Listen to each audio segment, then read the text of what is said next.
kaya magsusuplada yung babae sa'yo pag kinausap mo siya. Kasi bago ka lumapit sa kanya, may intention ka na maging okay yung conversation.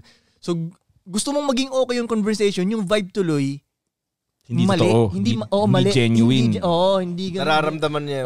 Pero kung ang habol, wala kang pakay na okay itong conversation dapat. Kung baga gusto mo lang mag-hi. Gusto mo lang magbigay ng compliment. Ang gaan nung pasok mo. Diba? Nag-guess mo. Hindi yung kasi iba, bago pa lang lumapit, ang iniisip nga nila, saan ko check-in to? May mali. Diba? Bago sila lumapit, may gusto na sila eh. Yun. Gusto na nila, type na nila. Yes. Ako iniisip ko muna, baka serial killer to ha. Parang may ganun muna akong instinct na para hindi lumabas yung energy na kahit maganda ka. Ulit.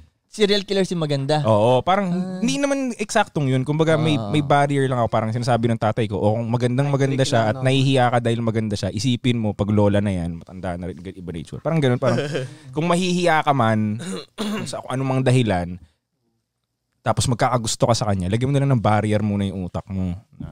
So, hanapan mo muna siya ng butas, parang ganun. Parang hindi ka magkagusto. Parang kilalanin mo nga muna. Hindi mo nga alam kung imaginein mo yung tsura niya pag tumatay. Parang ganun. Hindi mo pa alam eh. Hindi mo pa talaga alam eh. So yung energy mo tuloy parang normal lang na gusto ko lang siyang kilalanin. Well, kanya-kanyang mind tricks yan eh. Yan, isa yan sa mind tricks na yan. Pwede rin i-mind tricks mo na parang gift to women ka.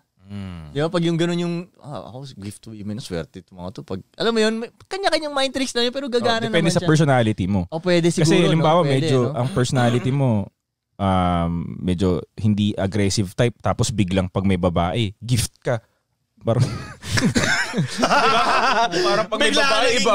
Oo, di ba? So,